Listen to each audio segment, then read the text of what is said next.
All right, got a evening turn for you all. This is turn 30 of the Hypnotic Specter game series. We are middle-aged Jotunheim. Um, I'm going to call this one well, first off, turn 30 is a good milestone. It's a nice round number. At this point, the map is pretty well established, and we have been taking a lot of territory in the north that we weren't really planning on taking, but the opportunity just presented itself. It turns out Nazca is quite a pushover nation when up against a bunch of giants. So we're just land grabbing at this point. But I don't want to spoil anything. I will say that this is going to be called the turn where I get a little bit annoyed with the RNG of the game. I feel like the last couple turns we've had some pretty bad luck with events, with neutral attacks, and now I've got kind of a funny one to share. So, before I even get into the messages, before I get into any of the battles, I did reach out to my opponent following the last turn. And if you watched the last video, if you didn't watch the last video, you should go watch it because it's probably the most consequential event of the game so far in that one. Machaka failed to siege Vanheim. That fight went 192 total rounds. And the last like 30 or 40 rounds was just a prophet and a mage just like routinely casting like horde of skeletons, and the prophet was just like using final rest on them. So it was kind of a crazy match or just a crazy battle. And now, so what I ended up doing is I had told my opponent, hey, I scouted this out. I reached out to them and I just said, hey, look, that was pretty backbreaking. Like, I don't know how you're feeling about the game at this point. He took a bad bless. So if we look at his bless here, he's got the black spiders. Let's let blessing go off. But he took this undead regeneration, which is an incarnate bless, which doesn't apply to any of the sacreds that Machaka has access to. So I think that was just a bit of a mistake. He had kind of a bad expansion as well. When I looked at the graphs, I realized his expansion was not very good either. So I reached out to my human opponent. And I just asked him. I was like, "Hey, do you wanna just start a new series?" And he's a really good sport. He just likes playing the game just to like experiment and try out a bunch of different factions. And this was his verbatim response, and I kept his name out of it, but I did copy his entire response. He wrote, "Nah, I'll capture that next attack. They had nothing left. Definitely play it out. The next force is just about ready." So, in looking at Machaka's situation, I think what he was referring to is this force that's just parked in Machaka, that he plans on walking one. I don't even know how he gets up there. One, two, three, four, five. If this is frozen, that's a long walk to just bring this force up to take a capital in Vanheim. And I think with the siege broken, I'm not sure how the fort integrity works, but I know that he's going to have to sit on this province for a long time. Meanwhile, we are going to triple expand off of Olitha. We're going to take Kratos. We're going to probably take the Bulwark. So we are land grabbing right now. Now, if you're coming off of the turn 29 video, you'll note that we had control over the Bulwark, and this was a neutral province last turn, and we were attacking into Agenor, where it was showing no enemy military units. It's still showing no enemy military units. Why is that? Why don't we have our province captured here? Let's get into that, and that kind of will get into why I'm starting to get annoyed with the RNG. I'm not actually getting annoyed, but it's been a couple rough turns of rolls. So let's look at the messages. Let's look at the what's going on here. First off, Shin declined our non-aggression pact, which okay. Can't really blame them considering, we've been taking over Nazca. I bet they're not happy with the bumping up against their borders. So either way, AI player, who knows what the reason is there. But We tried. We lost. We lost one Dominion as a result. I don't know how big of an issue that is. Um, Shin talked about opponents. All right, so what the hell happened in Agnor? So first off, there are enemies in Agnor. I'm just gonna run the battle. We've got our blessings going off. I thought it would just be some like minuscule PD. Well, no, not exactly. It turns out this is a very special province with Bolivar the Wise, the illusionist, casting, and he's got stockpile bunch of glamour gems. He's a glamour 6 mage. He has 14 mirror images present. He's lucky, he's blurred, he's got air shield, true sight, reinvigoration. So this guy's just gonna be casting nonstop. Um, he's got a dancing trident sitting around him. He's got rainbow armor with reinvigoration 3. So this guy has reinvigoration 6. And let's just see what happens. Illusory army, illusory army. I'll tell you right now, I'm the losing army on this one, so yeah, this was no joke of a fight, and I had no idea what I was walking into. On a positive note here, I have played this game 600 hours, and I have never seen this. The game continues to surprise me in a lot of ways, which is just pretty cool. Um, and now I'm excited to try to play the mini game of figuring out how I can take this province and capture some of the items that come with that, and hopefully have access to a more powerful major recruit magic site that we can scout out once we take the province. Got to figure out how to take it though. Okay, so what the hell happened in Agonor? That was a real shocker when I opened up the events. On the topic of glamour mages, just in general, I'm kind of actually sick of glamour mages, and I've been recruiting Gaijas, and now Gaijas come with Death 1, Glamour 1, and Blood 1. Now,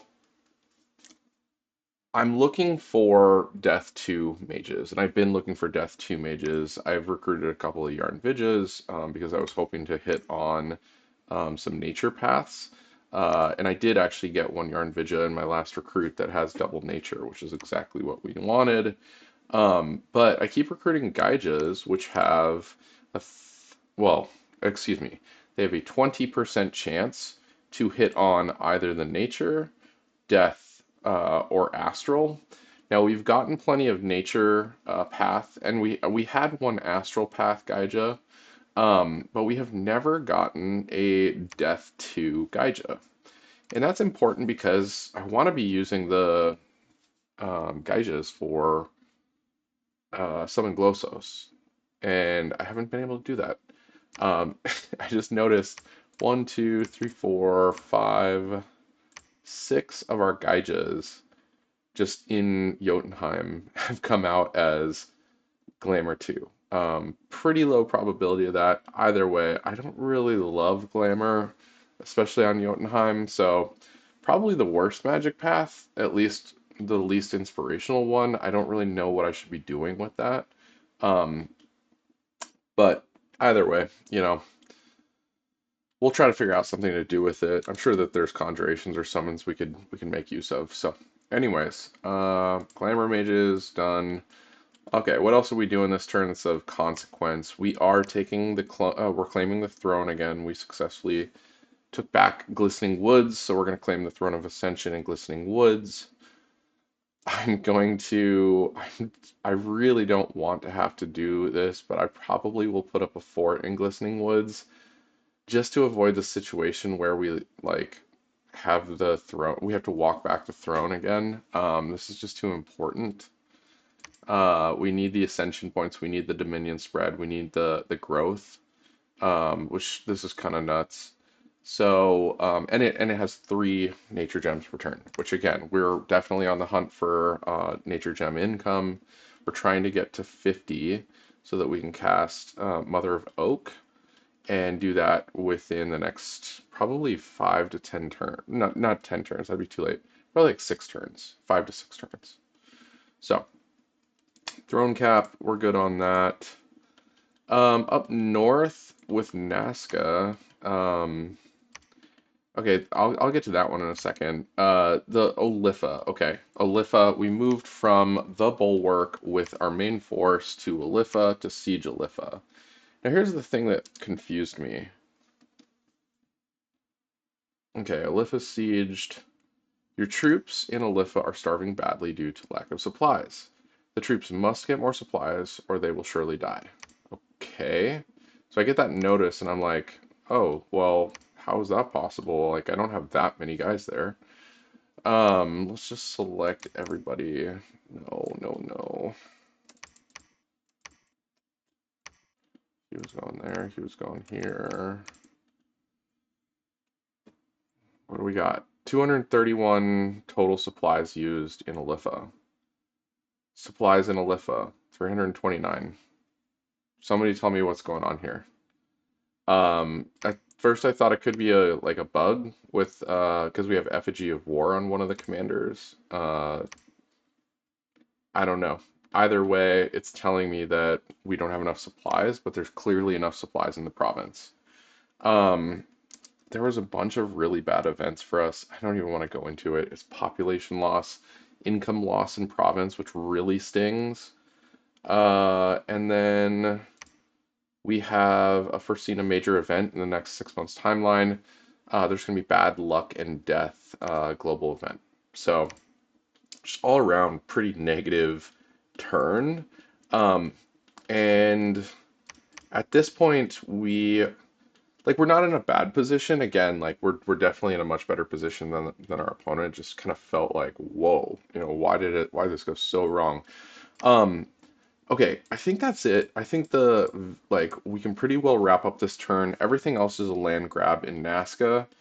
We will site search out Dershit and Gifa. We've been waiting a long time to get those sites, so I'm interested to see what happens on turn resolution here. We have these guys preaching in Strongdale and just kind of holding position up here. Talked about that as a head fake to, force Machaca to think about, oh, like, does he have enough units to actually hold this? At what point do we, declare war? I will probably declare war on Machaca before he does. To me, I would be surprised if he decides to go to war with me. Um, Either way, I'll probably play politely rather than competitively with my opponent, just so that he can kind of experience, winning out this war with Vanheim and see how Machaca plays in the late game. So that's about it. The last topic I want to talk about, and this just bothered me so much. Okay, somebody tell me what happened here. Okay, mercenary army, fine. Lobo guards, they summoned. Where are you? Mercenaries. So they had this lost legion. We had eyes on Kratos, Olitha, Farseer, Elderhill, and Agenor. That leaves Erd, Black Marshes, Valador that they could have attacked from. How the hell did they attack from Valador or from Erd into the Bulwark with that unit? Because we had this army in Olitha was in Bulwark last turn, moving to Olitha. But when I look at Bulwark, like this is blocked off. This is not available. This mountain pass is not available. So how the hell did they move from Valador to Bulwark? Maybe it's a different path from one side or the other, because when I was in Bulwark, it was blocked off from here to Valador. Maybe from Valador, it was not blocked. I don't know how the game handles this type of like mountain pass terrain, if it's 1-to-1 equal on both sides of the pass, or if it's Bulwark is cold scales, excuse me, and Valador is heat scales, and so therefore there is a path from Valador to Bulwark, and Bulwark, there is no path from Bulwark to Valador. That's the only thing I could come up with here, because we should have bumped they wouldn't have been attacking from Alepha. If they had attacked from Alepha, then we would have resolved the fight either here or here, which didn't happen. So that means it couldn't have been This isn't like a non-functioning pass. And I checked too. I went in and I was like, okay, like Star Child, these guys are stealthy. Like, I'm like, okay, like maybe they stealthed in. I don't know. Lobo guards are not stealthy, and they don't have mountain pass survival, whatever. Like, I have no idea how they moved. So, either way, kind of annoying that they're taking back Bulwark. Um, again, I don't mean to sound like so annoyed. I'm like, we're in a really good position, and we're gonna take this throne. We're gonna get some sites next turn. We're gonna be in a strong position to attack into troll lands. But I think what I would like to see is this Force of Machaka move north before we attack troll lands. So that just allows us to kind of build up our economy, get more of these sacred animals, which we're not paying for. The more sacreds we spawn in, the better our army is going to be with Blood Bond. We will just create one massive wall of blood bonded sacreds that are regenerating. And then whatever we do over the top, we can cast group regeneration. We can cast. We can go deep down the alteration tree to essentially buff them up even further. So that's about it for this turn. I'm sure that things will be on the up and up next turn. I'm sure that we're going to get all these provinces back pretty close to closing out the war with Nazca. And we don't really have a whole lot of motivation to take this territory other than for the reason that it's available and we're not being contested by Machaca. They are not in a position to contest us. I do hope that Shin doesn't decide to go to war with us just because we're, bumping up against their borders. But if we are in that position, there's two really solid choke points. I mean, we would just hold down Brightwoods and then protect Valador and Olitha, which probably have the highest income of all of the provinces here. So, yep.